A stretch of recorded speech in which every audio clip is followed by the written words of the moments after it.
So welcome everyone to the LAB&KITCHEN. Lucia, could you still start to let people enter?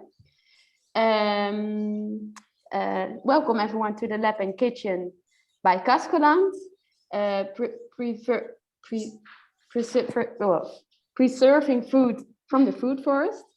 As you see, we already started the recording, so let us know if you're not okay with that. Then we can arrange things with blurring or stop recording. Please turn your microphone off, but it would be really nice to see you. So turn your microphone, your camera on, please. If you have any questions, you can put them in the chat.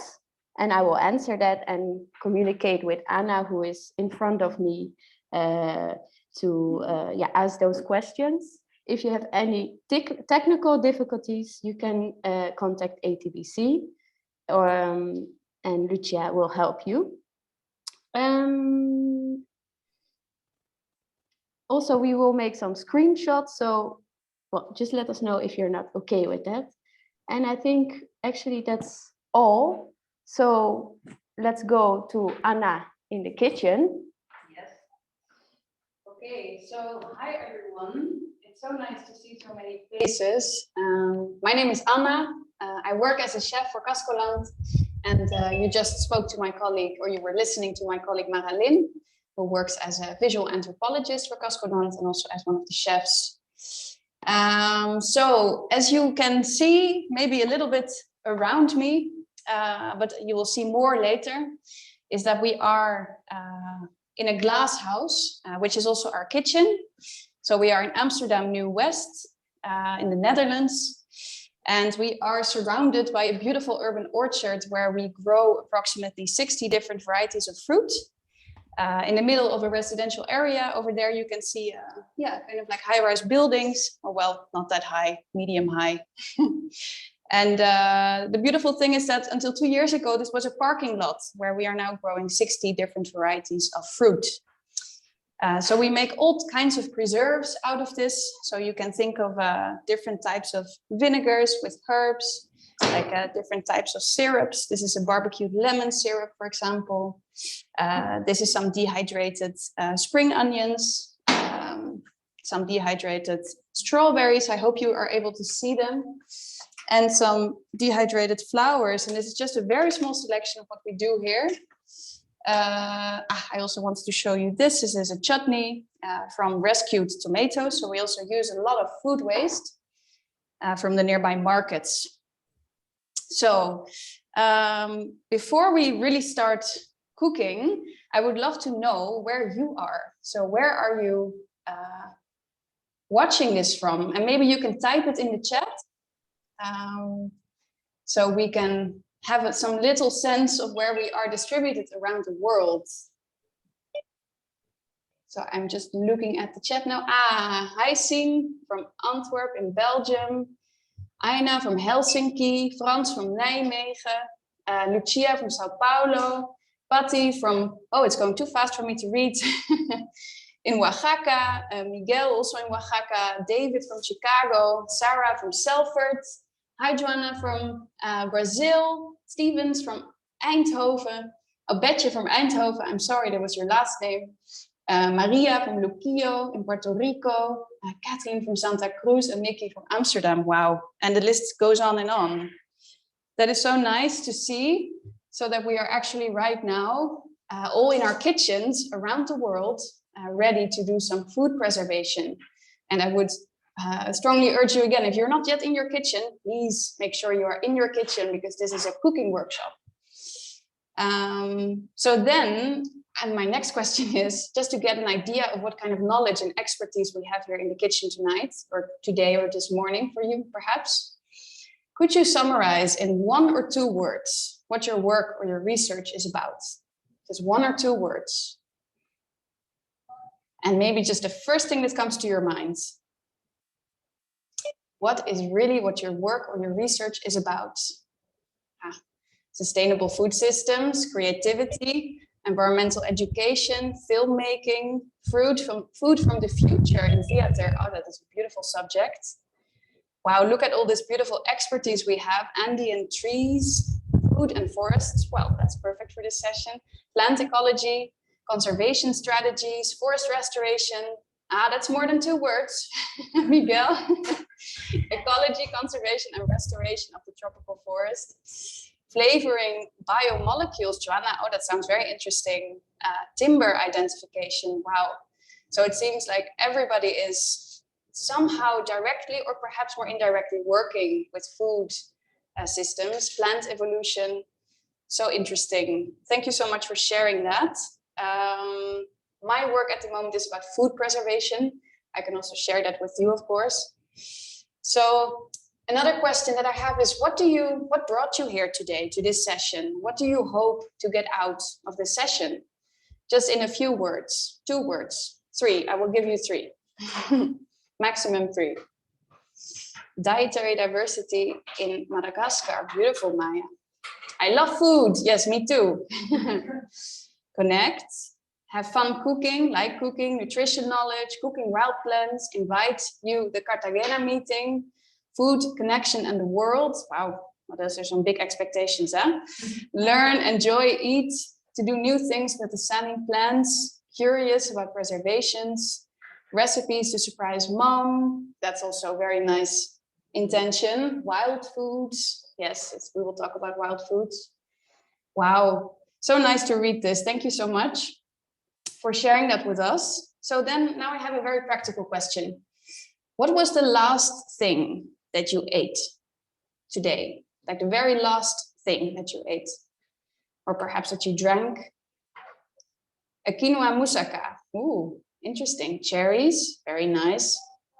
Yeah, it's also the cherry season here now. Potato soup, quesadilla and papaya. Ooh. Chocolate cookies, pizza, rice, red beans and baked cabbage. Nice. Quesadilla with avocado, salad with cucumber salad, paraguayo. I think paraguayo is a type of fruit, no? You see, I can also learn so much from listening to you. Spinach, achiote wrap. Oh, I love achiote. Yeah, beautiful Mexican ingredients. Okay, so and then I want to ask you, if you think about it for a moment, where exactly did this food come from that you ate? Maybe it came from a lot of different places. But where? From Michigan, okay. Yeah. Did all the ingredients of your food come from Michigan? Avocado from Michoacán, local producers, the Netherlands. Lucy, you have a bigger scale. Domino's. An orange, maybe from Spain. Yeah, sometimes it's hard to know where your food comes from exactly. A Turkish market, Spain with a question mark again. Spain is a bit questionable tonight. Local producers, Mexico and the Netherlands. So very international meal with the achiote wrap. Canada, Africa, ... Yes, exactly. I think there's a lot of ... in the way that we eat. A wheat tortilla from the north of the country, from the organic local store. Not sure, but supposed not far from here. Yeah, sometimes you get me surprised how far food travels. Something as simple as sugar sometimes travels the whole world, which is crazy if you think about it. I couldn't guess, maybe local. All right, okay. So before, because I know you came for a cooking workshop, and don't worry, we won't just talk all night. But I do want to take a moment to kind of think with you for a second about the theme of tonight, of the preserving the foods from the food forest. And to help us to kind of imagine and get there, I prepared a few slides with some photographs. So maybe Mara can share them on her screen.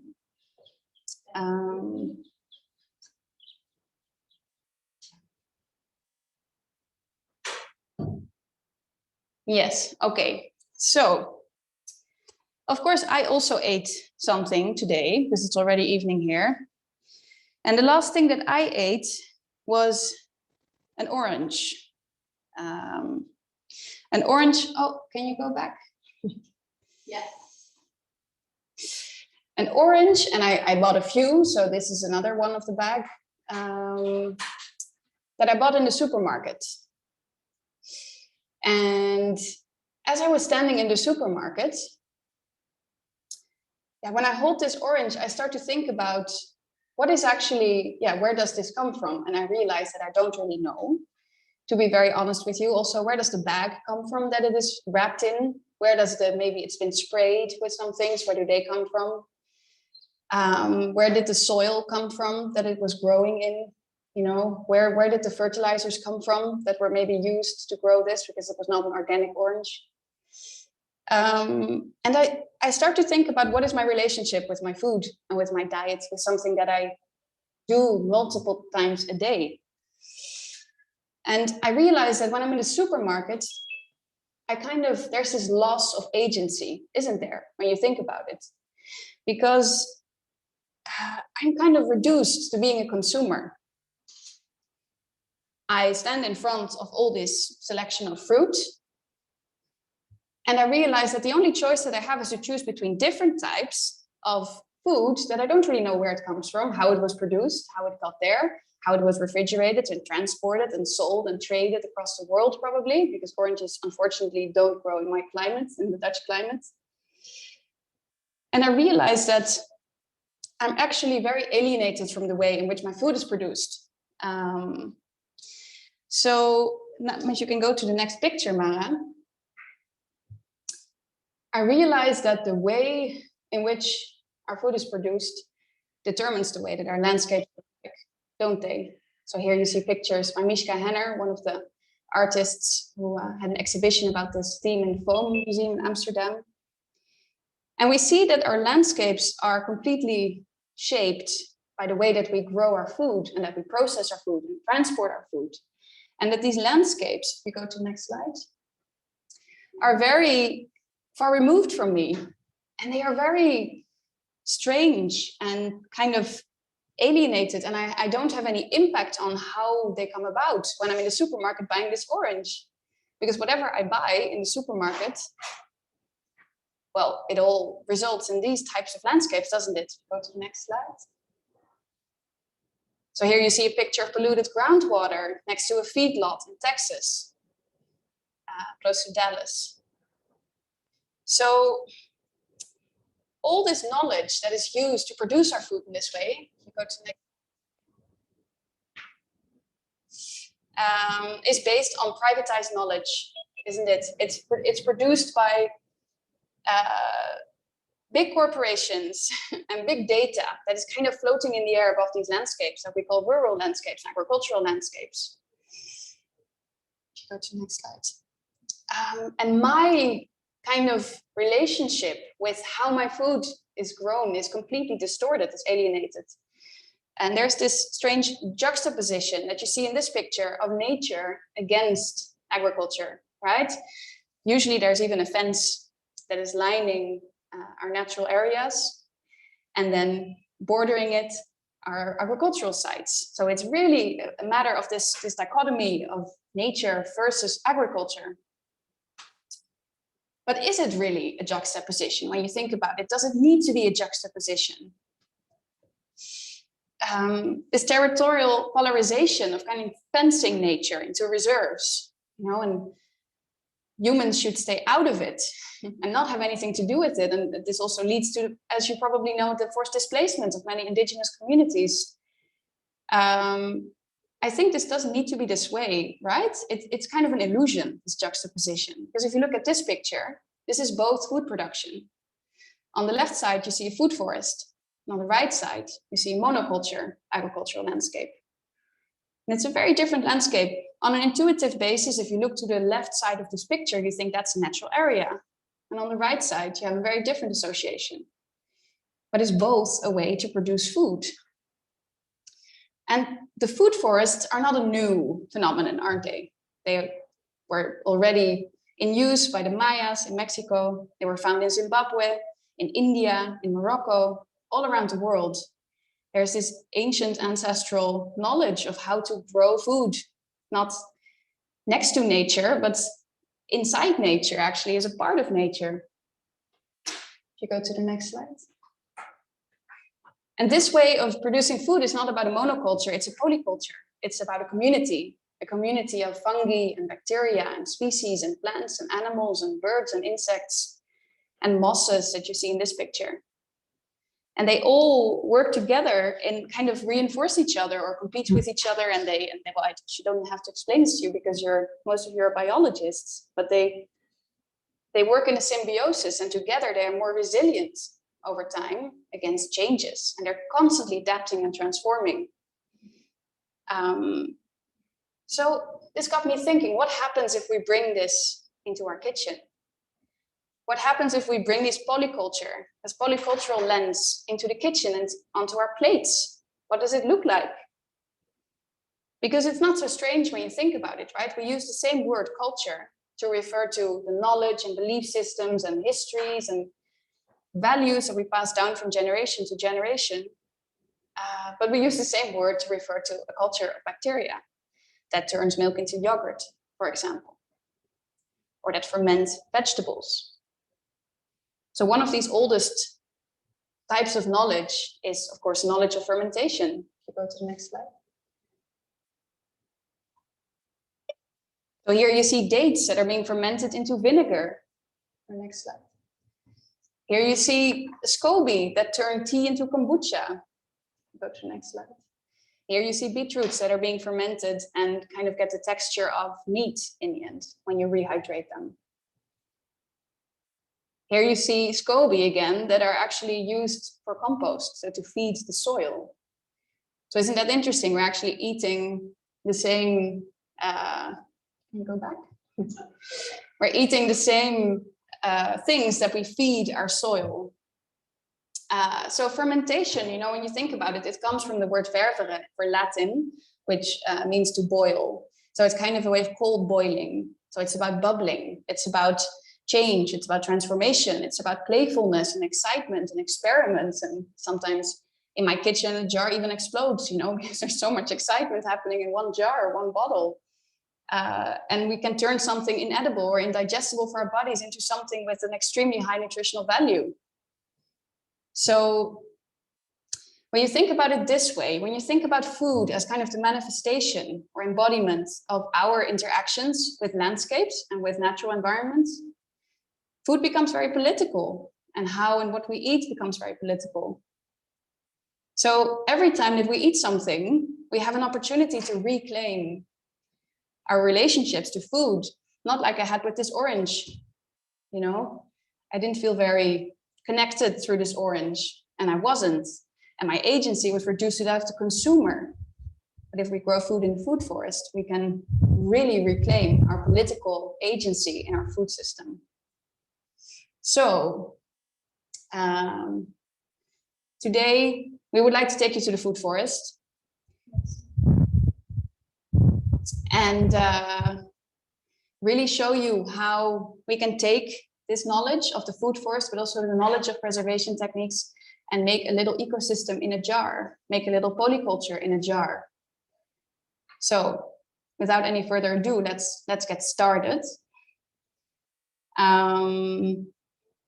We will switch to the other camera now. Yeah. So we are going to cook today. As you know, we're getting our hands dirty. And one thing that we're going to cook today will last beyond today, right? Because it's about preservation. It's about preserving something. And another thing, while it's already starting its fermentation magic, is going to be a bite for us to share. So we will also have a little snack together. So I hope that you're prepared. If not, then maybe you have something in your fridge that you can take and still improvise, because fermentation is all about improvisation and experimenting and playing in the kitchen. So we're going to take you to a food forest. Unfortunately, we cannot really take you there because you are all over the world. It's kind of difficult. But we went to collect some ingredients. And we want to show you, we made a video. So the first video takes you to the food forest of Marlie Bonten from het Moestuinhuis, which is Dutch for the vegetable garden house. And she has a food forest with 150 edible species in her backyard, in the middle of a residential area, in a small village close to Rotterdam. And she started this food forest about 10 years ago. And we're going to take you there. Before we take you there though, please put on a pot on the stove and put your jar in there. So I've already got my my pot with some water, some cold water and some jars, and put it on a heat. You want to bring it to the boil and boil it for 20 minutes more or less to sterilize your jars. And the jars need to be 2 fingers under the water. So you can estimate it that way. And then just put a lid on top to save some gas or some electricity, whatever you're using. Because after this video, we will put something in the jars. So we need them to be sterile. So let's, while you hopefully already put it on the stove, let's start the video. Mara posted the link in the chat. So you can click on it.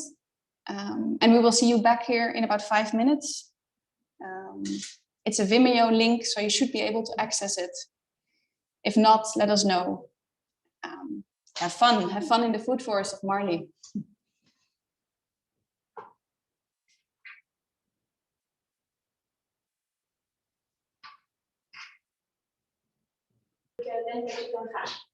Yeah.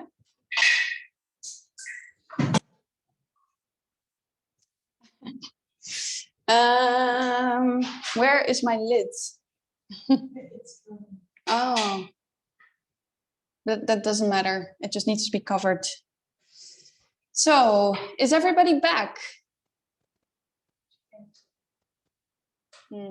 Yeah. So maybe before I'm really curious to hear, like, what do you have any thoughts on what you saw in Marley's food forest? Mara, can you switch my camera? Yeah. If you can type in the chat, do you have any, like, was there anything that surprised you? What was the most, was there anything that you didn't know or anything that you thought, oh, that's interesting? You could type in a few words if you have any thoughts. I'm sure you have thoughts. It's amazing, huh, that Marley has all this growing in her backyard, in her back garden. Frans says, in an old system, there is a lot to share. Yes, exactly. Yeah, as a system becomes more mature, there's more to share. Huh? Nikki says, I don't mind the holes in your food. Ah, okay, good. Yeah, we eat from the same plate as the insects and the birds. And David says, urban gardens are happening here in Chicago too. Great, that's a really promising development. Joanna says, that's amazing. I've never heard about food forests. I keep thinking they would be a perfect fit for the cultivation of unconventional food plants that are already part of the local biodiversity. Yes, exactly. Even foods that are, or plants that are seen as pests, right? That are seen as weeds. You know, maybe you heard Marley say, there's no such thing as weeds. Like, they don't really exist in the food forest. Juan says that you have a lot of biodiversity. Yes, exactly. It's not a monoculture, it's a polyculture. Maya says, impressive pantry full of jars of stored food. Yes, Marley is an amazing genius in how to preserve food. Siem says, I don't know how to do it in my garden without snakes eating everything. Snails, yes. I thought, Siem, you live in Antwerp. This is an interesting garden that you have. Patricia says, I was wondering if I can do a little of it in my backyard. Yes, exactly. What kind of food could you grow in your backyard? Or maybe you just have a balcony, or maybe you just have some windowsills or a roof terrace. Is there any, could you think of something? What could you grow in the outside space that you have? Or maybe the inside space is also suitable for growing food. Betje says, where to start? She has many thoughts, I think. Sien says, yes, I already have sea kale. Wow, that's beautiful. Maya said, I need help thinking of perennial plants to grow. Rosemary, basil, lemon balm. Yes, those are all things we also have growing here in the garden. We have a big herb garden here. Then there's also a lady, Moroccan lady from the neighborhood who makes tea from it. And so we're starting like a little tea cafe here at Cascoland. So yeah, and it also attracts bees, right? It's good on many different levels for urban environments as well. Nikki says, beans are doing great here on my balcony. What type of beans do you have, Nikki?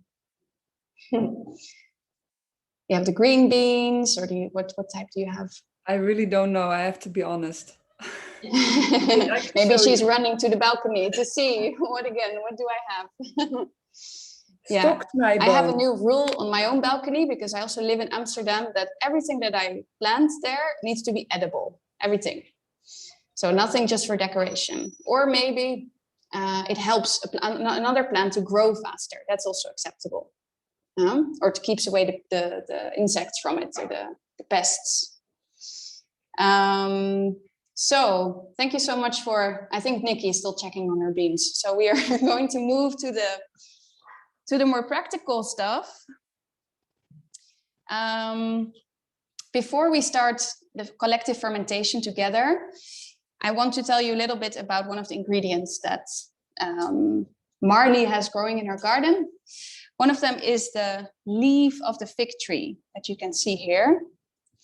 So as you know, perhaps the leaves of the fig tree are edible. They have this really nice nutty, vanilla, coconutty flavor. And they are traditionally used to kind of wrap cheese in, and also to smoke fish in, for example. So of course, this is also done with banana leaves, for example, or corn leaves, right? To smoke things in. They have a really high level of vitamin A, B1 and B2, and a lot of calcium, potassium. They're really, really healthy. So one of the things that you can do, as Marnie said, you can use them in curries. You can also dehydrate them or smoke them, which is what I have done.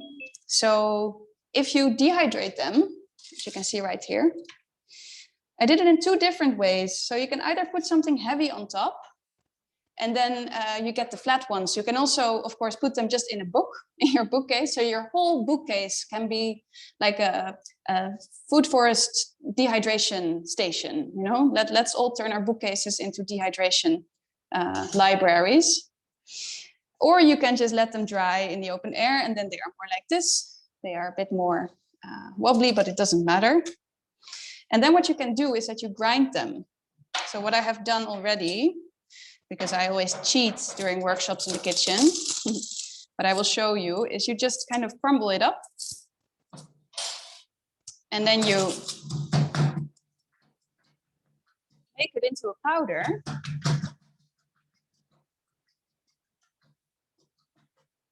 And it's really easy to do, actually. And then when you add some sugar, I'm just using my hands now because, well, I love using my hands in the kitchen, and we are digital, so it doesn't matter. And then when you mix it with sugar, maybe you remember that I said it's a little bit like vanilla. So I put it through a sieve, and then it becomes like this. And it's this really nice, beautiful green vanilla sugar that is very aromatic. You can, of course, you don't have to mix it with sugar. You can just eat it like this and perhaps serve it on your chocolate dessert. It will look beautiful. People will think it's pistachio, but then you say, no, it's dehydrated fig leaves from my food forest. So, and then of course, it's sugar, so you can keep it for ages. It will never go bad. And actually the flavor will intensify if you keep it longer.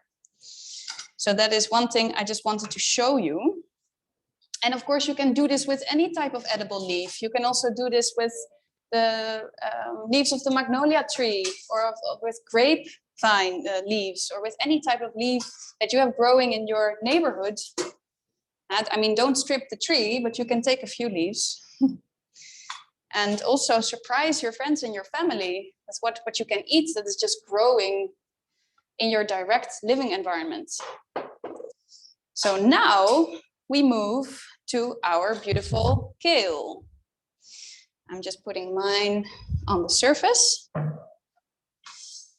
And before we start with the technical part, I'm really very curious to hear what you were able to find. So hopefully you were able to find a member of the Brassica family. So if you did, please hold it up in front of your camera so we can see what you found. I will do the same. My cabbage already closed a bit, it's a bit tired. Can you switch my camera, Mara, so they can see? Ah, Miguel is writing something. You can do the same with avocado leaves, yes.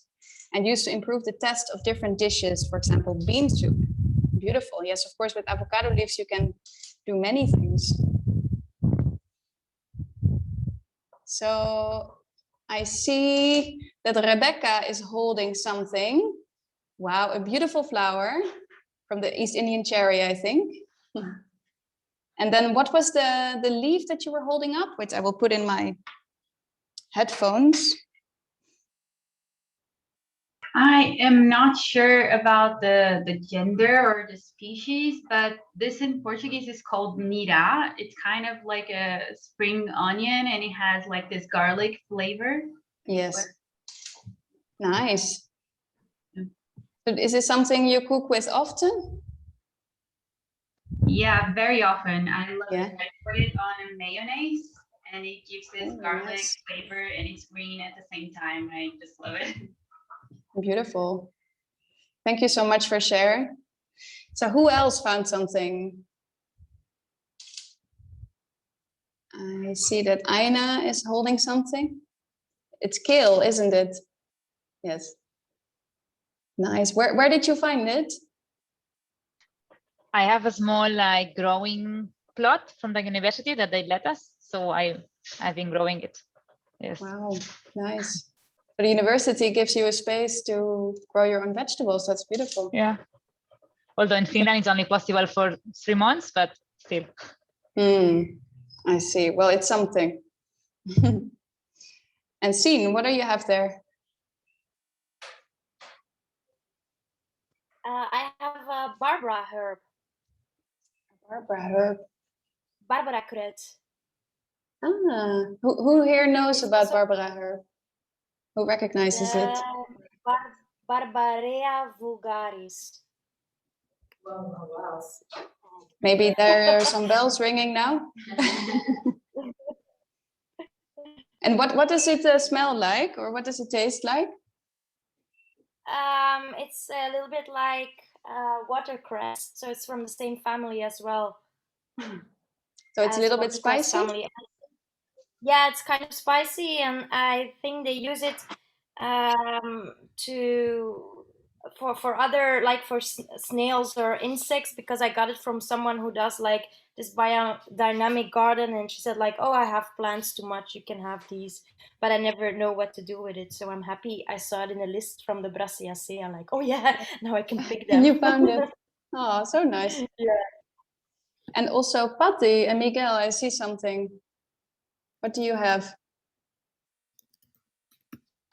So not from the Brassicaceae family, is the Piperaceae family, the family of the pepper, no? The green black pepper. Black pepper. And so it grows in our garden, and this is the fruit of the Piper auritum, and the leaves are used to flavor many dishes, in many types of moles, and also if you cook a broth or Tamales. Tamales. Oh, tamales, so nice. And I can add that this is a pioneer species in the tropical regions, and the Piperaceae is characterized by this kind of inflorescence that are eaten by bats and disperse the seeds. Ah, beautiful. Thank you so much for preparing. And Nikki, I think I also saw you with something. Yes. It's in a bowl. What do you? you have? Looks like a cabbage. It's a cavallonero. Ah, the palm cabbage. Yes. Beautiful. So just to make sure I didn't forget anyone, can please everyone one more time hold it up in the air?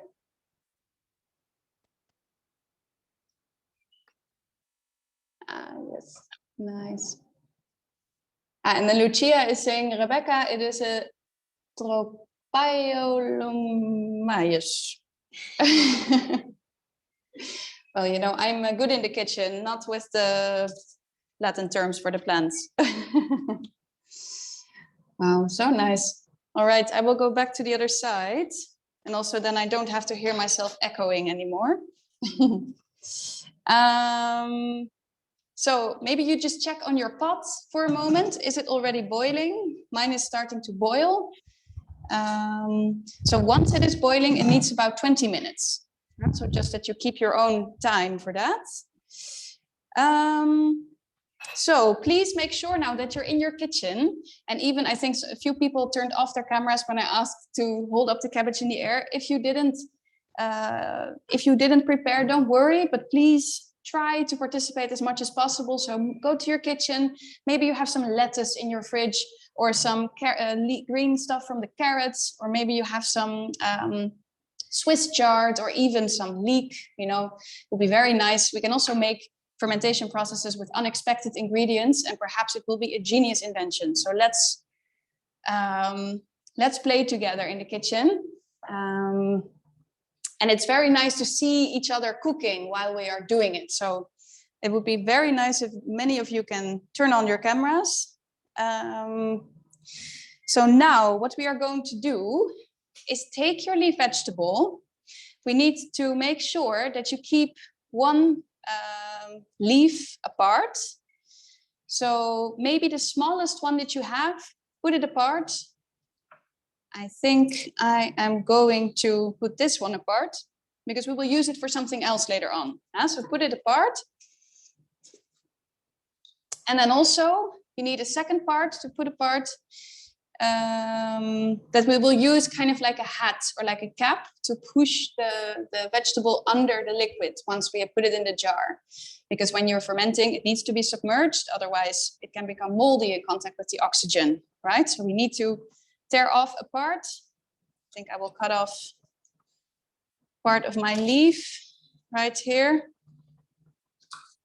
and put it apart for later use.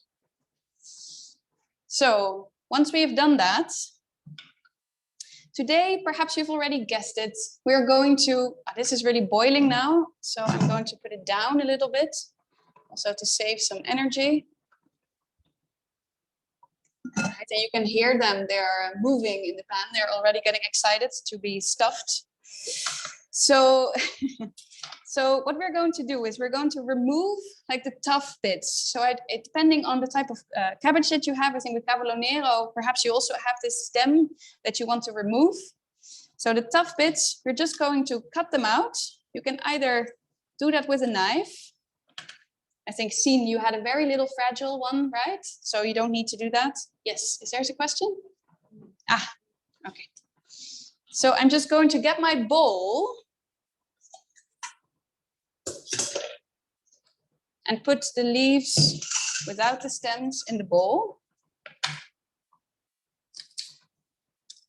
Like this. And actually, if it's possible, you don't want to wash your cabbage. Because if it's organic produce, which hopefully is the case, there's already microorganisms living on your cabbage that will actually help with the fermentation process. So you don't want to rinse them away or kill them off. I'm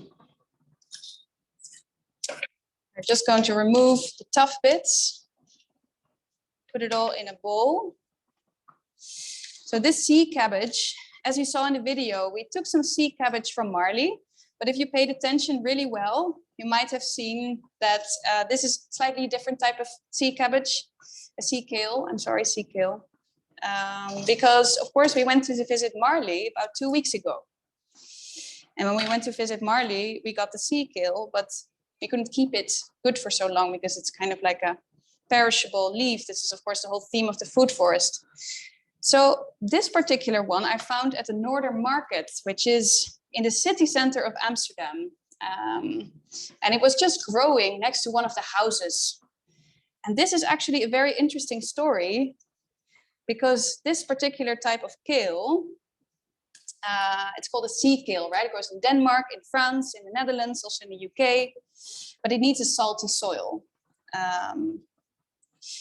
And due to globally rising sea levels, our soils are salinizing at quite a high rate. So we need actually to start cultivating these vegetables more that can handle the more salty soils. So the fact that the sea kale was just growing in the middle of the city center means that it's because the person whose garden it was told me I didn't plant it here. So it just arrived by itself through the air probably. And because the soil was getting increasingly salty, even in the city center, Amsterdam, it was able to sprout and to grow there. So my jars are really boiling now. I hope yours are too. Maybe you can help me some with putting it down a bit. So once you've removed the tough bits from your cabbage, we are going to, we call this chiffonade in the fancy term in the restaurants. So what you can do is just kind of roll it up like a cabbage roll. And then we're going to slice it as thinly as you can. And it looks a bit like leek now.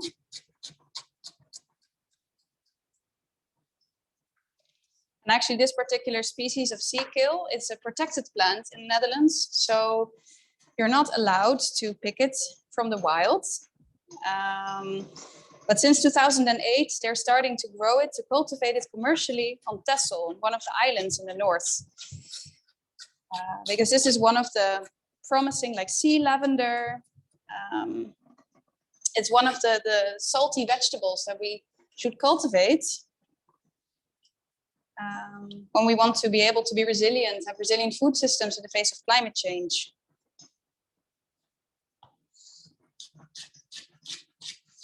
So while you are cutting your cabbage, I would like you to kind of realize how this cabbage was growing in the soil and how it was part of this whole food web with all these insects, fungi, bacteria living on it or around it, the birds that might have been close to it, contributing to it with their behavior. So now I'm almost there.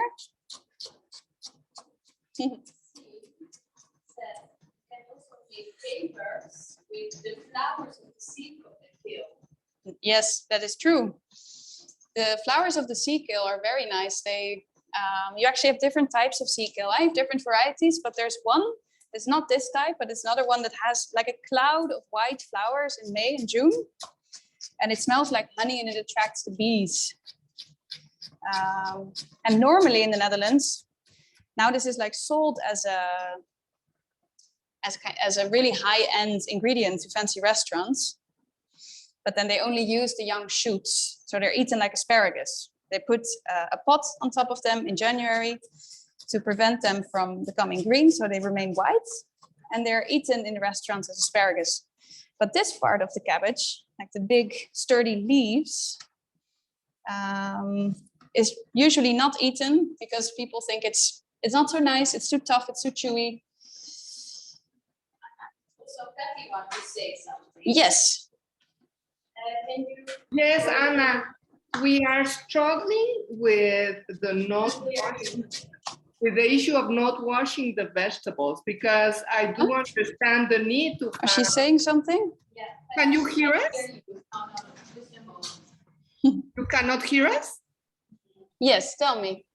Okay, so we are struggling with the washing the vegetables part, because we of course understand the need to not rinse away the bacteria and the fungus that will be part of the fermentation. But here in Mexico, we have a huge problem of some of the vegetables being grown with water that comes from the sewage. So there is a risk of having virus and having, for instance, amoebas or shigellas and so on. So it's not an easy. It's not a universal advice, huh? Yeah, that's a good point. And I think we are quite lucky in the Netherlands here to have, to be relatively protected from this issue. But you're completely right. Yes. So that's a good point, huh? So if you think it's better to wash your vegetables, then please do so. maybe just wash, not disinfect. No, so Okay. we can keep some, maybe hopefully some Some of the organisms. microorganisms. Yeah, some not rinse away all the polyculture. All right, thank you for bringing that up. Okay, so now, hopefully everybody has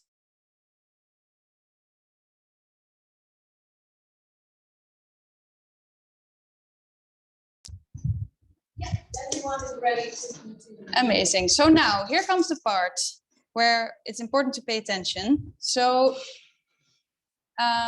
with fermentation processes, the amount of salt that you add is quite important.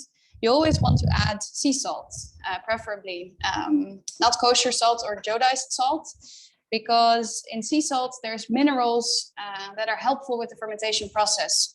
So we use approximately 1.5 to 2.5% of salt according to the mass of the cabbage that you're using. So hopefully you have a scale at home that weighs in grams also. If not, then I will give you a few alternative ways to do it. But with fermentation, it's important because you don't want to add too little salt because it might get moldy. You might give unhealthy fungi, unhealthy for human beings fungi, the opportunity to grow and become, infect your fermentation process. But you also don't want to oversalt it, of course, because you will have super salty sauerkraut. So I'm going to take my scale and first weigh the bowl. And then I weigh my cabbage. And as it turns out, it's almost exactly 150 grams. So, well, that's not too difficult for a person who's not that great at math. So 2% is 3 grams. So I will just get my salt. So this is sea salt that we are going to add. And I will add 3 grams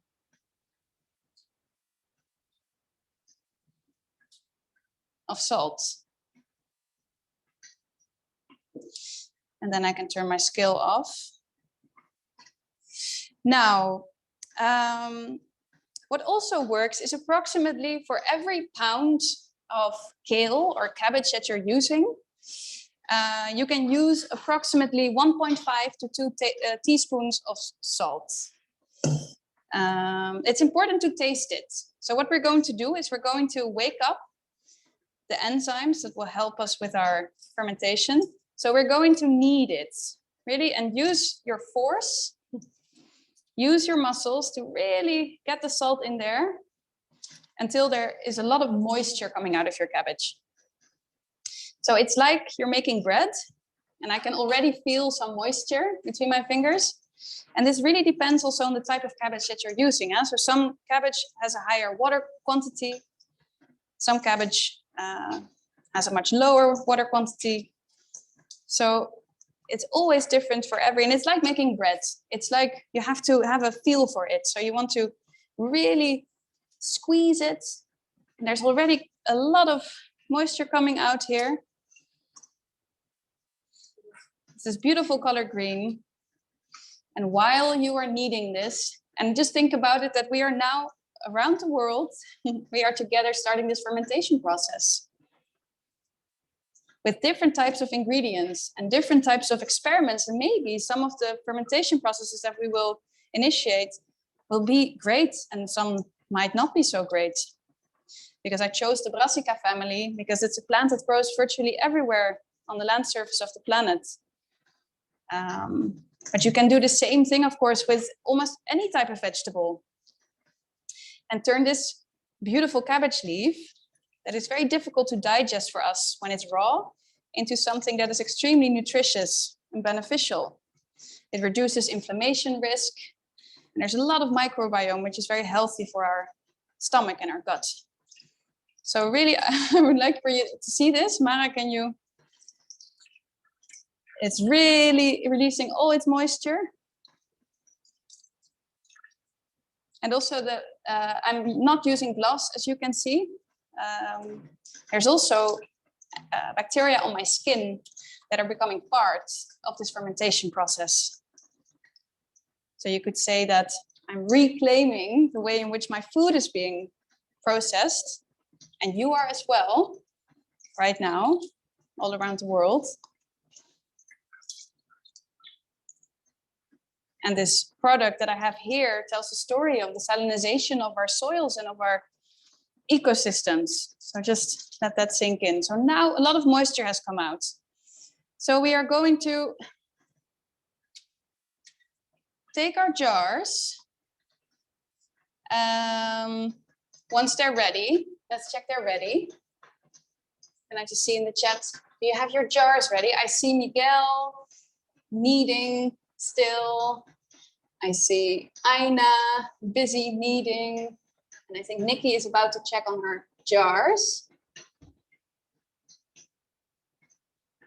It's so nice to see you working in your kitchen. So maybe we can check if yes, I see there's already jars coming out at Nikki's kitchen. That's beautiful. So let's take the jars out. So what we do is that we use tongs to take them out, preferably, not to have any contact with the glass jar. I'm just going to get rid of the water, and then excess water is going to evaporate. So you just leave it, and the evaporation process will make sure it's sterile. I think I might need 2 jars for my little process. So now before we put the fermentation in the jar, I would like for you to go to your cupboard and get a spice that you love, that you think will be good with this. And maybe it can be a spice that has a special story for you or a special memory. Because as we know, food is very much connected to our memories and to our dearest stories and to our childhood usually. So what I have here is some black peppercorns. And the story for the peppercorns is that when I was a little girl, my father used to be standing above the pots cooking, and he would be grinding the pepper and grinding the pepper. And I would say, Daddy, please, no more, it's enough, because I didn't like black pepper. And then he would tell me, I'm already holding back a lot for your sake. So this is my whole childhood. When I think about my father's kitchen, I smell black pepper. So I'm just going to add some corns to it, not too many, maybe like 6 or 8. And the other ingredient is bay leaf. These bay leaves also come from the food forest of Marley, and she gave them to us. We dehydrated them, not rehydrated. And this story is that my grandmother always cooked with bay leaves, always. She made these Dutch haché, it's a stew, and she would add a lot of bay leaves. And as a child, I didn't really understand what this flavor was, so it was very kind of magical to me. Can you use grounded spices or only whole ones? You can use grounded spices, yes, of course. Yeah, maybe you can type in the chat what spice you're using. Yeah, and be creative. Maybe you add something that you think might be a bit crazy. So now what we're going to do is we put the sauerkraut in the jar. And this is a bit of a messy part. So I squeeze out some liquid and I put it in the jar. And we will pour the liquid over it once we've stuffed it.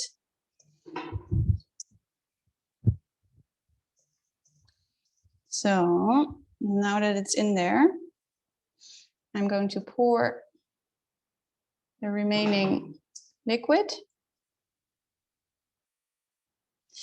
And I will add a bay leaf, just one, because over time the flavor will intensify. And then what you do, you can do this with a spoon or with your hands, is you really want to push it in there so that it's completely submerged. But some parts of your kale or your cabbage or whatever you're using will come to the surface. And this is why we kept a cap. So I will now get the part of the cabbage that I put aside for this moment. And I will use it. I think I need to make it a bit smaller. So you kind of want to make it more or less the size of the diameter of your jar, but maybe a little bit bigger, so that it can hold itself against the edges of your jar and kind of get stuck, so that it makes sure that everything is under water. Now, if you're using a cabbage that didn't release so much moisture, what you can do is make a brine. So you take some water, and per liter of water, it's about 1 spoon of salt. It also depends on your salt. If you're using sea salt or like coarse salt or fine salt, the weight is different. So I would always advise you taste your brine. And when you taste it, it should taste like the ocean. It should taste a little bit like oysters. So keep that in mind when you're tasting your brine. And then it is important that everything is below the surface of the water. So make sure that there's enough liquid. So if you need to make extra, that's absolutely fine. Now we are going to close the jar.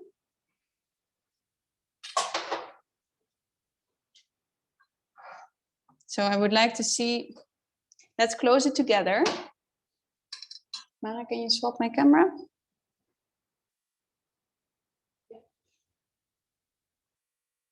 So I have my jar here. I see Patty is still stuffing.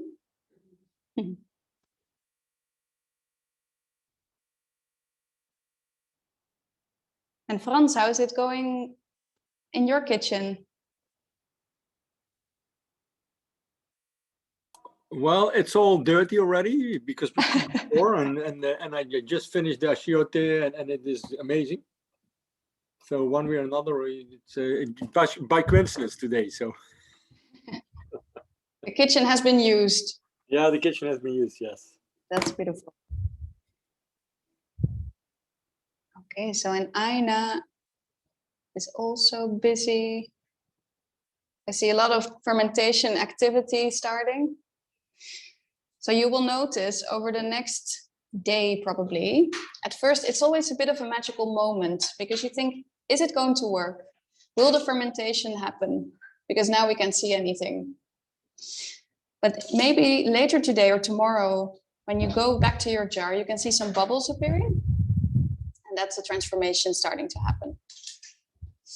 So as the cabbage ferments, it will release air. So you need to kind of let it burn every day. You can also use an airlock, sauerkraut pots, but if you don't have it, you can just open and close the jar every day. So if you go away for a few days, you can ask your neighbor or your partner or your children to open it for you and take care of the fermentation. So now I'm going to close the jar. And I think Nikki is, yes. So maybe we can show each other our jar. Beautiful. I see beautiful green at Aina. Is it all submerged in the liquid? Wonderful. And at Patty and Miguel, I see a beautiful jar. And wonderful. Okay, it's time to continue. So we will put our jar somewhere close so we can keep our eye on it.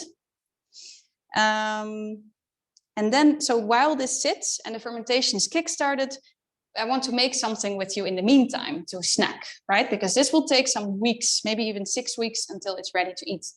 So to have a moment to eat together something, we went to a second food forest and collected another ingredient. So this is a food forest Ketelbroek by Wouter van Eck. It's a much larger food forest. It's 2.5 hectares. It's close to the German border in Nijmegen, actually where Frans is at the moment. And I've been several times. Eh? We went to see Wouter. And what's special about Wouter's food forest is that he collaborates with Emiel van der Staak at Restaurant Nieuwe Winkel. And they recently got a Michelin star.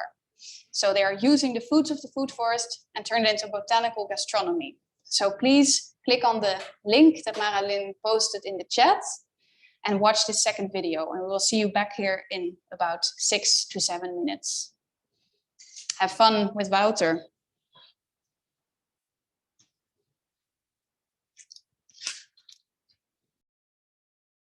2 words. What were your thoughts? Was there anything that amazed you or that was completely new for you? Let's read about each other's, or what can be more than 1 or 2 words, but also we can read it back later. So please let us know what you, what you saw and how you saw it. And while you think about that, I've already put on my oil on a low heat. So you can also do that. If you have a little pot with oil, I use vegetable oil, just sunflower oil. And you put it on a low heat so it can heat up for our bite in a moment. Let's see if there are any thoughts in the chat.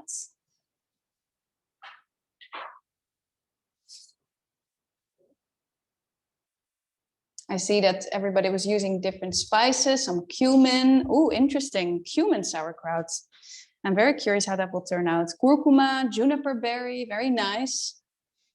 And yes, do you fill it with water? I gave the recipe for the brine. Also, I forgot to say, but all the recipes will be uploaded on Wova. So don't worry to remember everything. If you want to start fermenting on a more regular basis, then you can look everything up.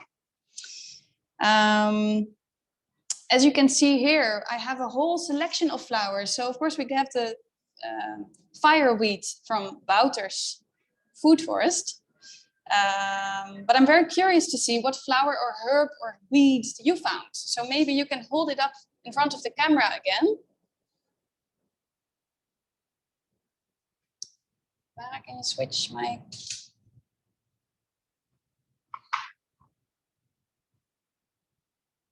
So I see that Betje has a beautiful violet, I think. Is that right, Betje? Can you not? Yes. Wonderful. Yeah, they're very nice. You can also make beautiful syrups out of them. Sien has a... wait, where did you go, Sien? Sien has... What do you have? Can you hold it a bit lower? Or maybe you can type in the chat what you found. And Patty, Miguel, what did you find? Oh, you couldn't find anything. No flowers. Miguel Oh, wait, has an idea, but they might... Sorry? I'm not sure if it's edible. Can you eat those? I don't think so. He's just joking.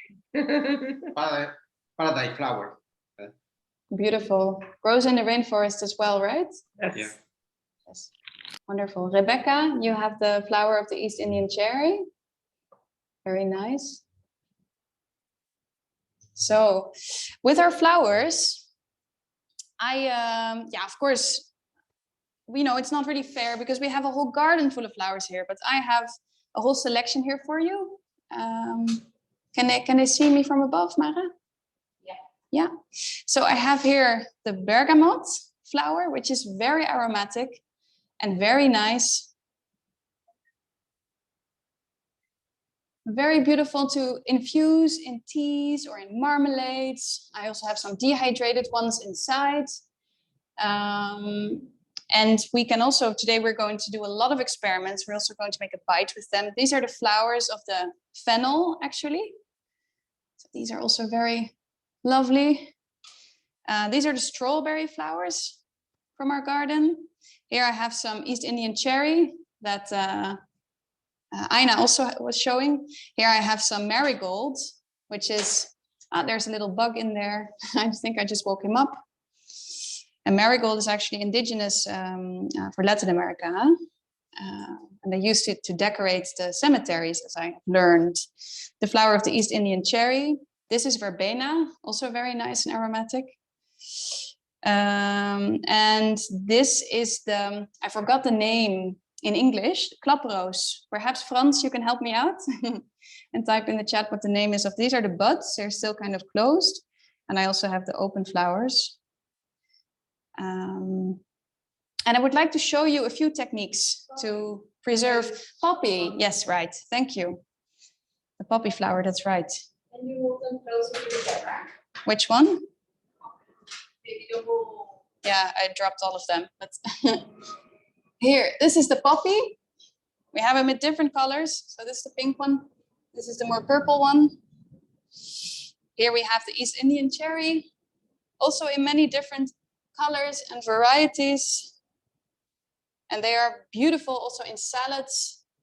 The leaves are a little bit spicy. This is the bergamot, the pink one and the purple one. They have a very sweet, beautiful smell. The marigold flower and the strawberry flower. So I hope you were able to see them. And I also found some nettles. And now that we picked them already a while ago, they are not stinging me anymore. And they're blossoming as well. So they will be beautiful in our bite. And of course, I have the fireweed or the willow herb. And it's actually called the willow herb because its leaves are like, they're similar to the ones of the willow. And people thought that the flower looks like a little rose. So one way to preserve flowers is by pickling them. And what you do is that you take your jar and you put the flowers inside. You can just rinse them very quickly with cold water. And then you use equal parts of vinegar and water. So half a cup of vinegar to half a cup of water, for example. And then you use 2 tablespoons of sugar. This is a sweet and sour recipe. You can also leave the sugar out. And approximately 1 spoon of salt. And of course you can add spices. So then what you get is pickled flowers. As you can see, they are drifting to the surface, which is what they love to do. And that is a problem because they will grow moldy. So what I've done is that I've made these caps. And these are actually made of the skin of the watermelon. So I've just cut off the green part of the skin and cut them to fit the jars. And I also have one made of orange. So I just removed the orange part of the skin and I left the white bit. And actually in Morocco, for example, they use a lot of preserved orange and lemon in their dishes. So as you can see now, I will just kind of push in this cap and that will make sure everything is submerged underwater. And this way my pickle will not go bad and you can keep it in the fridge. That's the best place to keep it. Or in your basement if you have one. And then you can keep it for about 2 to 3 months. So now, of course, there's also another way to that that Wouter was telling us about, and that's to make the fermented tea. So then what you do is that you take the leaves of the willow herb and you kind of roll them up and then you put a lot of pressure on them to kind of wake up the enzymes again. And you can see until they're like this and a little bit of moisture has come out and then it will ferment by itself. So you can just put it in a Tupperware box, leave it for 3 days more or less until it smells quite strong. And then you let it dry in the open air in your dehydrator. And then you have this wonderful aromatic tea. So another technique that I quickly want to show you just is to make ice cubes out of flowers. So if you take the flower of the willow herb, I have one here. Maybe I would also like to have one of the strawberry flowers. I can even make one with an entire marigold or one with the East Indian cherry and one with a bergamot, which I might need to squeeze in a little bit, but hey, that's not a problem. And one with the poppy. So. And also, oh, the poppy, I'm sorry, that was not, that was the poppy. And this is the fennel flower. So I put everything in and then I just, as you can see, you have this whole selection and this is just a selection. Of course, the possibilities are endless. And you just pour some water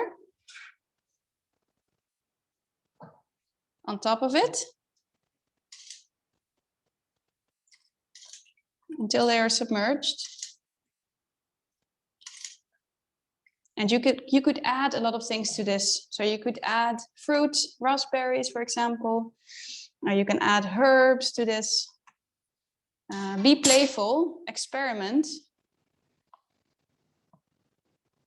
And then once they are more or less submerged, you put them in your freezer. And then what you end up with, I can quickly show you the end result. This is what we did with little daisies. So you get little frozen daisies. And then when you have guests over, you can just serve them a cocktail with your very own food forest flower ice cubes. And that immediately tells a story about the importance of this way of producing food. So now let's make our tempura batter. So get your bowl. Hopefully you've already collected some flour. And maybe you can let us know in the chat what type of flour you are using. So I am using chickpea flour, which is very commonly used in the Indian cuisine. And to go with that, I have a beer that was actually gifted to us by Wouter. So it is made from ingredients from the food forest. So it's made with Japanese flowering quince from his local food forest. So with tempura, it's always nice to add a carbonated drink. Whoa! Well, it is carbonated. I think Wouter could have warned us that might have a little explosion. Okay, well, I'm sorry about that, but yeah, that's also in the kitchen. Sometimes these things happen. So I will just quickly clean that up, and perhaps it gives you the chance to get your carbonated drink, and hopefully it won't explode all over you. So that was a good home video moment, huh? So, well, it looks like nothing happened. There we go. And then I'm just going to add the remaining beer. And I'm going to whisk it in. And actually with tempura, it's nice if there are still some lumps in your mixture. So it doesn't need to be perfect and smooth. If you don't have any carbonated drink, don't worry. You can use an uncarbonated drink. You might even use cider or champagne if you're gonna go really fancy. Once you want it to have the texture kind of like full milk, so rather thin. And now that I have this ready, it's kind of lumpy, which I like. I think I will add a little bit more. So that's perfect. And then a little bit of salt.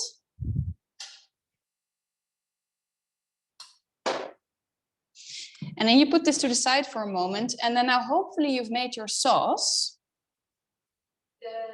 The question is, what are you mixing the beer with? Ah, maybe you didn't hear me. It's chickpea flour. Yeah, so it's also used in the Indian cuisine a lot.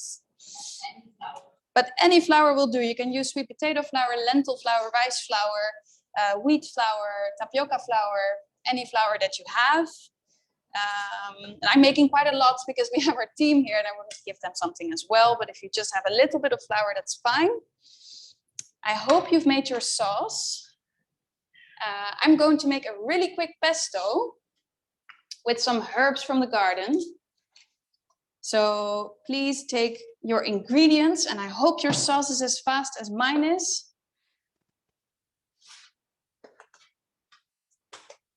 So what I have here are the leaves from the East Indian cherry that add a nice little bit of spice to the pesto. And I have this leaf, and maybe Frans, you can help me out again. This is zevenblad. What is it called in English? It's kind of like a weed here in the Netherlands. It grows everywhere. And it has this very beautiful I think it's Ecopodium pattern in its polariaria. leaves. This is why. Ecopodium ecoraria. Ah, just like that. If you know any specific facts about this, I don't know if I can remember the name, but please let us know in the chat. It grows here abundantly in our garden, so this is why I took it. I love to make pestos from superfluous weeds in our garden. So I'm just removing the stems a little bit. And then I'm going to mash it up.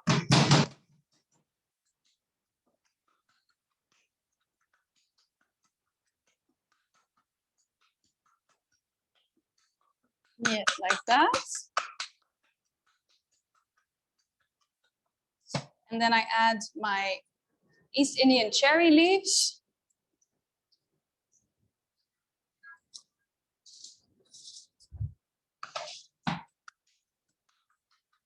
And again, mash them up. There's some more stems in there that I don't want, until they start to really, whoops, jump out, as you can see. And there's a lovely smell coming out of this. It's kind of like spicy and really grassy, very aromatic. So once you think, or once I think it's good, then I will add some olive oil.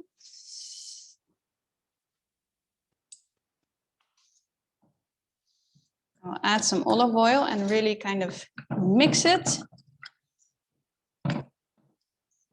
Also, I add some little bit of salt to extract more moisture of the spices, of the herbs, I'm sorry.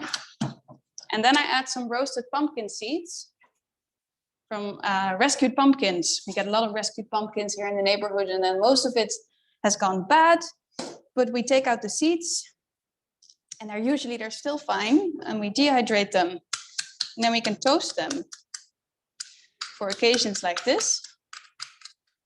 When making a pesto, make sure you don't add too many nuts. You really want the flavor of the herbs to dominate. Add a bit more oil. If you don't have a mortar and pestle, you can use a blender, of course, or a Maggi mix or something like that. Pesto is really one of the simplest sauces, of course, like a salsa in Mexico, no? So we put this aside in a little bowl.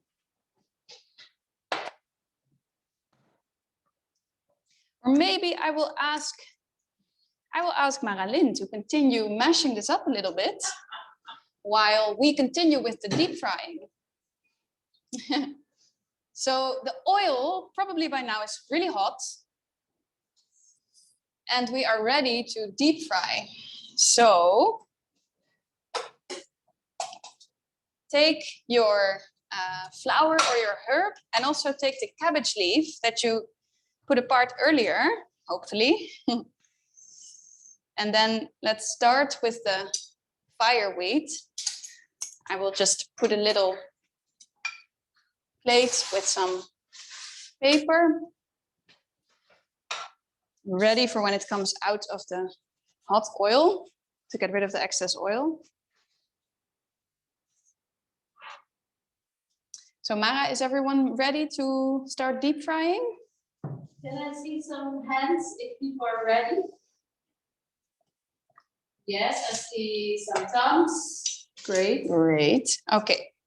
Yeah. So now, what I'm going to do, show you some nice tricks. So what you can do is, you have your little flour here, and you can, of course, throw it into the bowl and just submerge it in the batter, but you can also dip it in the batter. I'm going to hold it at the flour so the flour doesn't touch the batter, and just push it in there. And make sure it's covered. And then you are going to let it drop into your oil. And unfortunately, you cannot see this, I think, but it should float to the surface immediately, more or less. If you want to test if your oil is hot enough, you can always take a little bit of batter with a spoon and drop few drops in the oil. If it starts to bubble really quickly, then you're good to go.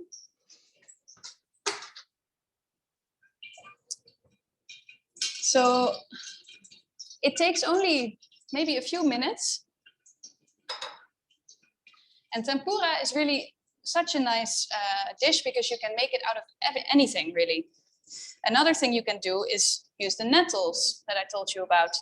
So I will put my nettles in the tempura batter as well.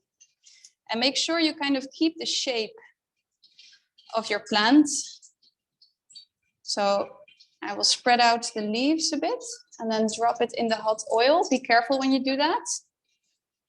You can also use tongs, of course. I'm not so scared of oil anymore after 10 years in the kitchen, but always be careful. And then you can flip it around.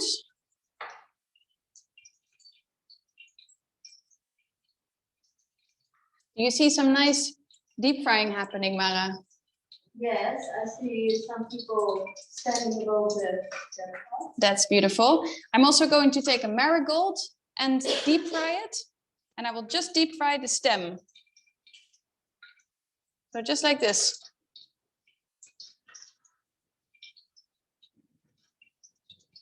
And why not? Let's also take one of these beautiful poppy flowers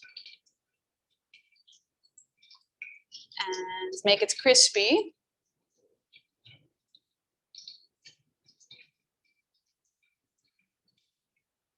It's starting to look like it's ready, almost. I'm also going to put the fennel flowers in that you might remember. And the lumps in your tempura batter will actually make it extra nice and crispy. And of course you can play with this too. You can add spices, you can add chili, you can add anything that you like. You can make sweet tempura. Be playful and never be afraid to make mistakes. Especially when you're cooking for yourself. You have the freedom to just do anything that you want to try. So I think it needs a little bit longer. I'm just turning up the heat. We are using this really large industrial stove, so I put it on a low heat, but now I think we can put it a bit higher.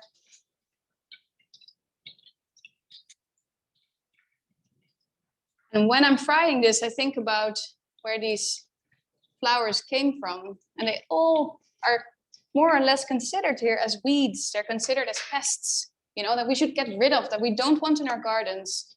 But they're delicious and they are beneficial for our ecosystem. So why should we eradicate them?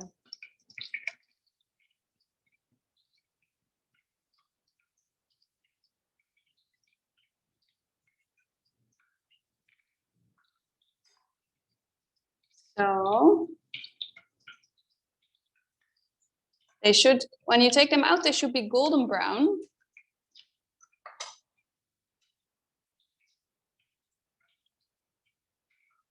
I'm just going to check how it's going. I see Sien is busy above the stove. I see Aina is moving above the stove. So now I want to show you one more thing, is with your cabbage leaf that you kept. What you can do is kind of break off the stem and then put it in your batter, but carefully, just on one side.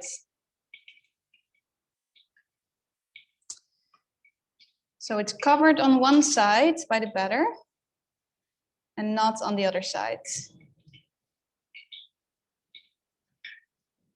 And then when you deep fry it, one side will be green and one side will be beautifully golden brown.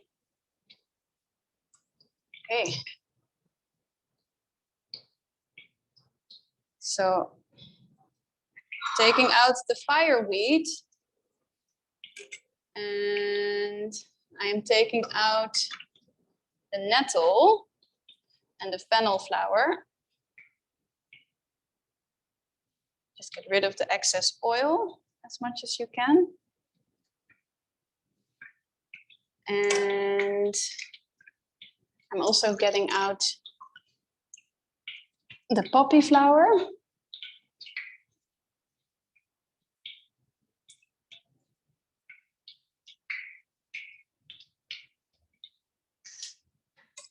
And the marigold flower.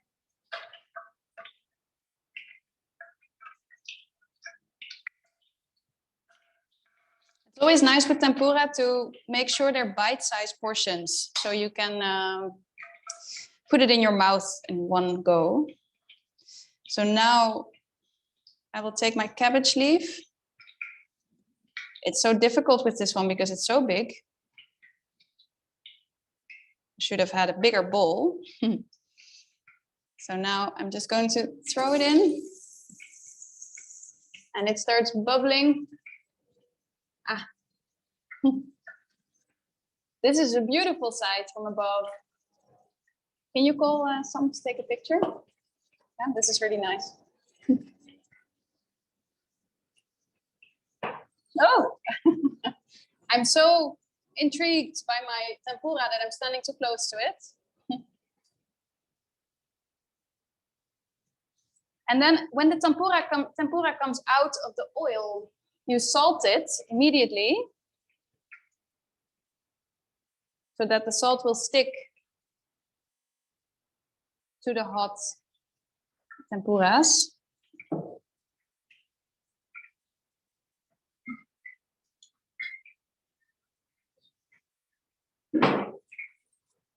And then I will put it on a clean plate. And is my pesto, is it already mashed up? Oh, it has been returned. Amazing. So we have our marigolds, we have our poppy flower, we have our nettle. And maybe we put this little guy on a separate plate because it's the star of tonight.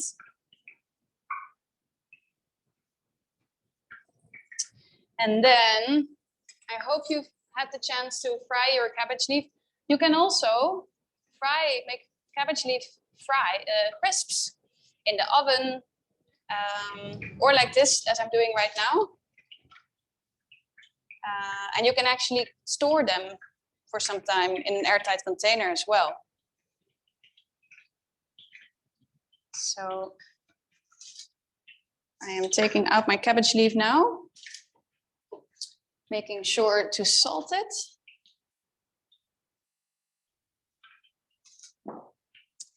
And then I flip it around to salt the other side.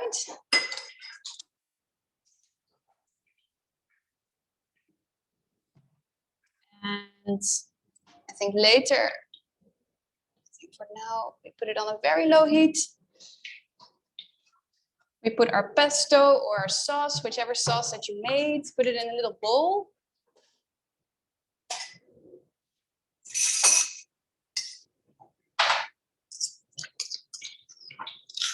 And always taste everything that you make.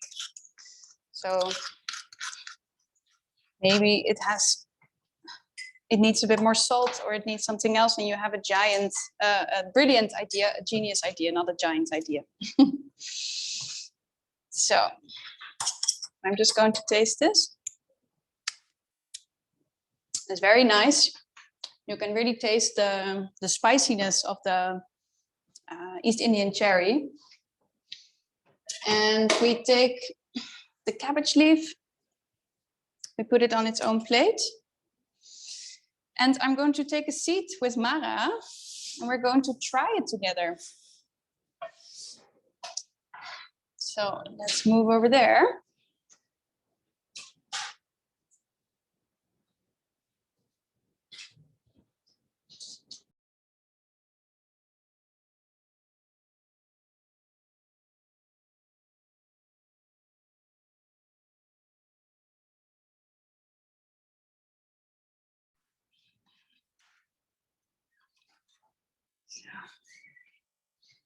Okay.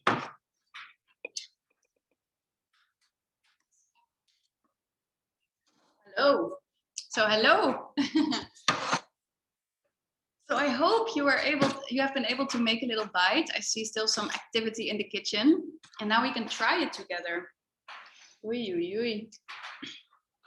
Mara, can you show us what was made? Can you show them to the camera? Yeah, it's a bit It's hard to show you like this. Beautiful. I really love this color. Yeah, this is the marigold, and it has become really crispy, yeah? Of course. The worst wheat, but also the most delicious The one. nettle, it grows everywhere here in the Netherlands. And the star of the fireweed. Yeah. Really beautiful how the texture becomes.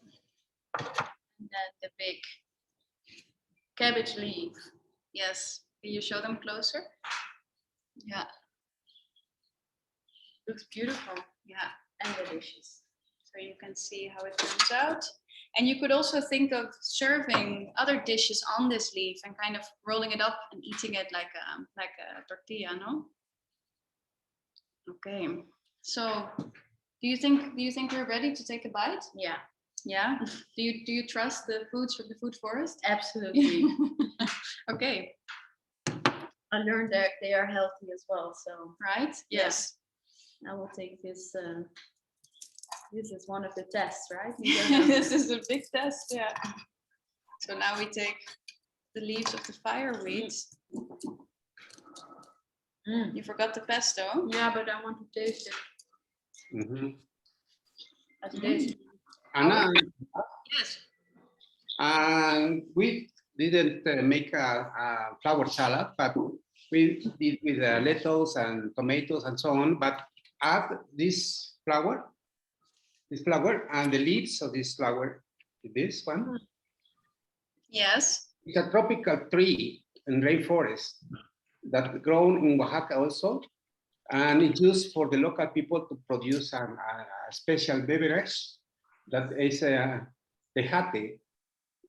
It's very aromatic, and we will try eating in the salad. Okay. Nice. Beautiful. This time. Salads. Yeah, of course, flowers and salads are also amazing with a little vinaigrette. Yeah. Like Yes. zucchini flowers, for example, they are one of the more common examples. Mhm. Yeah, I'm just curious, are you used to eating flowers, or is this a strange thing for you? Popping, yes. Yes. Popping flowers is very common in Mexico. Eat flowers. And flowers, like quesadillas, you can put the flowers, the popping. Beautiful. And also the, I saw Becky had really beautiful flowers. Maybe we can hold it like close to the camera if that would be possible. nice. Miguel, if you can show us the flower one more time. Yeah. And then I think there were more people with a flower, no? Where did Nikki go? Nikki also had a flower. Nikki had to leave. Wow, beautiful. Sien also has a beautiful flower. So, yeah, shall we eat it? Yeah, Yeah. go for it. Go for it. It's hard to eat part of it. Ooh, the marigold is also very nice. Yeah. So maybe because it's already like it's getting a bit late, so to close off, I would love to think together for a little moment, because at the start of the session I asked what was the last thing that you ate. Now we ate something together, and you went outside to collect the ingredients by yourself. Perhaps it was something that you're not used to eating, something strange, something new. And I'm just curious to know what will be the next thing that you're going to eat. And what kind of concrete steps can we take, or can you take, would you like to take as an individual to change your relationship with food? And if anybody wants to share some thoughts, that would be wonderful.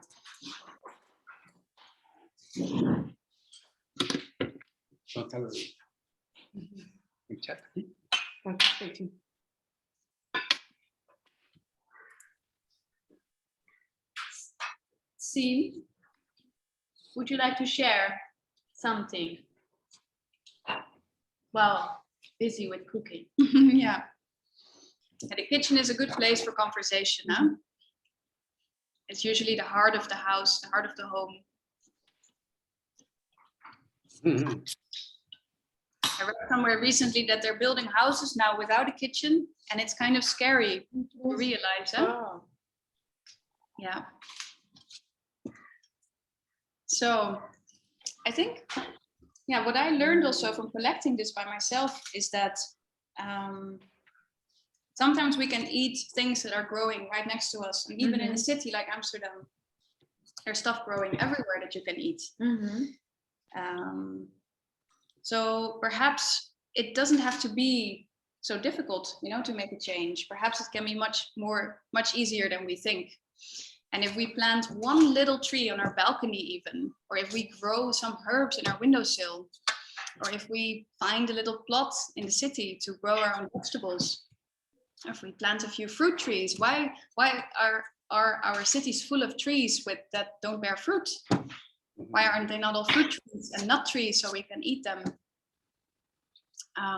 So yeah, maybe as a closing note, I would like to give that to you to think about, and to also not just think about, but actually put those thoughts into action. Action. Yeah. Yes. I see Maya is also gonna do it. She's gonna forage more, and Sien is gonna make a garden With perennial foods, that's amazing. Yeah. Forage more, yes. Yeah, we need to forage more, especially if we live in urban environments. It's a difficult question, says Frans, yes. We're not here for the easy questions, as daily life is different, yes. Yeah, but is there something in your daily life, Frans, that you could or would like to, to do to positively impact these food systems? Could you think of something? Well, it's a good question.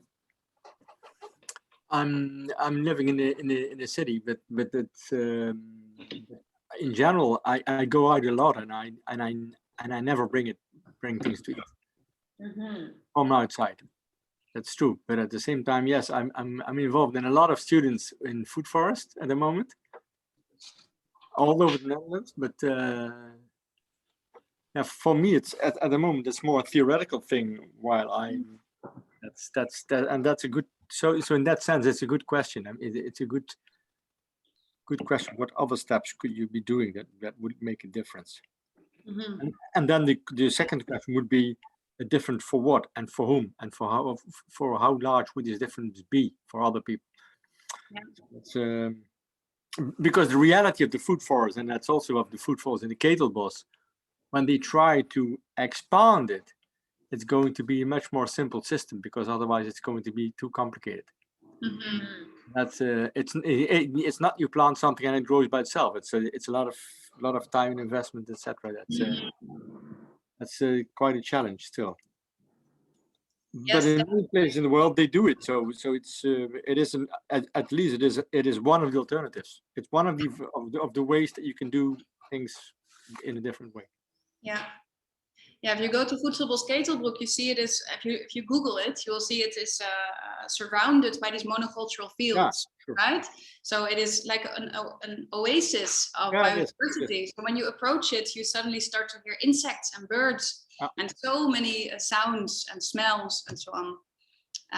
But Wouter also told us that it's difficult to, as you said, to maintain it, because it's like a little tiny surface with biodiversity surrounded by a sea of lack of biodiversity. Yeah. So what if we could? Yeah, but that's also a logical thing, because it's the more elements, the more complex it comes by definition. Yes. And so we should not expect it to be easy. It's easy. To make it easy, we invented agricultural monocultures because we want to make it easy. That's why we have monocultures. That's the ultimate easiness. But is it really easy though? Because at some scale it is easy, of course. At some scale it's easier, but it's not good. Easy is not good. That's two different things. Yeah. Well, it depends on easy for what. I mean, easy for profit, sure. Easy for healthy and biodiverse food systems for everyone, then it's not the easiest way. It's actually the most difficult avenue. Yeah.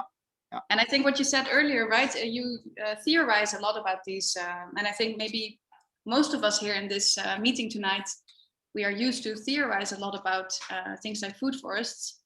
But this juxtaposition that I was talking about earlier of humans versus nature, right? Of agriculture versus natural ecosystems, maybe this is actually mirrored in our daily lives, that we kind of put ourselves out of the mix, that we think that we as an individual, that our behavior, it also makes a difference. We can integrate our own food patterns in all this theorization and make this translation to practice constantly. So maybe next time you go to the park. There is a big movement in this agroecology movement all over the world, and that's also becoming stronger in the Netherlands. But in some other countries, it's very strong already. So that's for sure something to think about. Yeah. Great. Anyway. Yeah, thank you. So maybe, Frans, next time you go to the park, you will look with some new eyes and see all the plants that are actually edible and that we can use to make delicious snacks rather than buy them somewhere, and thereby reclaim some of the lost control over our food systems. Yeah, like little micro political acts. We can do them every day, all day. I'm just curious to see how Sien is doing. Yeah, I gave the food to my boyfriend and he really loved it. And, now I gave the rest of the kohlrabi, the kale, to my bunnies, and I'm cleaning my kitchen. So I made some spirulina mayonnaise. It's a mayonnaise with to dip to it. It was very good, very good. I'm glad that you enjoyed. I see Maya is writing something. Would be great to see more agroecology in the future of ATBC conferences. I feel like this research is not represented as much as it should be, given its importance to biodiversity conservation. Yes, well, yeah, I think obviously that is a very good point. Yeah, and perhaps also see how it can be translated into practice and how it can be integrated into our own diets a bit more in a trial and error way. So I think we have to say. Yeah, I think we need to to close off. Yeah. Are there any things anyone would like to share or any last? Yes, Miguel. Yes, I think that this kind of practices could be very important to do with the kids, the children, because when they adopt this kind of a connection with the nature in the food and the health, will be very important for the next generation, that probably we hope that they will change the world, that we were living for a new world. Yes, beautiful. Yeah, we completely agree. The next generation. Yeah. Yes. Well, your generation and the next ones. Yeah, a new generation of polycultural ways of thinking and polycultural ways of growing our food. Yeah. Yeah, exactly. Well, I would like to thank you so much. There is one interesting thing in Yes. Wageningen at the moment. The courses on agroforestry, on polycultures, they are just increasingly having a large number. So that is going up drastically every year. So that is a problem for the university, but it shows an interest. Yeah. There's always these people who are wanting to fight and wanting to change things, etc. And that's really, it's becoming a big movement, in fact, under students that I see. So that's all quite interesting. A lot more than 10 years ago. It's really the last 5 years is going exploding. It's exploding. Yeah, that's very promising. Yeah. Yeah, definitely. We're really, I think it's very important that and also Wouter said, now there's a lot of food forests that he said, maybe technically they're not food forests, that they call themselves food forests, but they're not. So it's interesting how this has so many different shapes and manifestations, yeah, across the world, really. So we would like to thank you so much for bearing with us through all this cooking tonight. And if you want, please take care of your sauerkraut, your fermentation process. And once you think it's ready, you can put it in the fridge so the fermentation stops, and you can keep it for a few months, sometimes even to 6 months. Yeah, once you open it and you have tasted it, it would be really nice if you can share your experiences in the WUFA platform or send us an email. Yeah, we hope this was an interesting session for you. We would have loved to do it in person, but unfortunately that, yeah, hopefully next year we will be able to meet again. Yeah, then in behalf of the ATBC, we want to say thank you very much to Mara, to Anna, Amara, for this wonderful session. I think that we need to continue this collaboration with Cascoland for the next meetings and any activity that we can do in order to progress in make a different world. Yeah. Thank you very much, Anna, Mara, and thank you to all. Thank you to all for Let's have a wonderful session. Thank you so much. It was excellent. Enjoy your meal. Yes. Thank you so much for being here with us, and we hope to see each other soon. Mara, do you want to say anything? See you next year. Yes, see you next year. Bye-bye. Bye. Bye. Thank you so much. Thank you. Bye-bye. Thank you. And maybe you can save the chat. I did it a few times already. Do it again.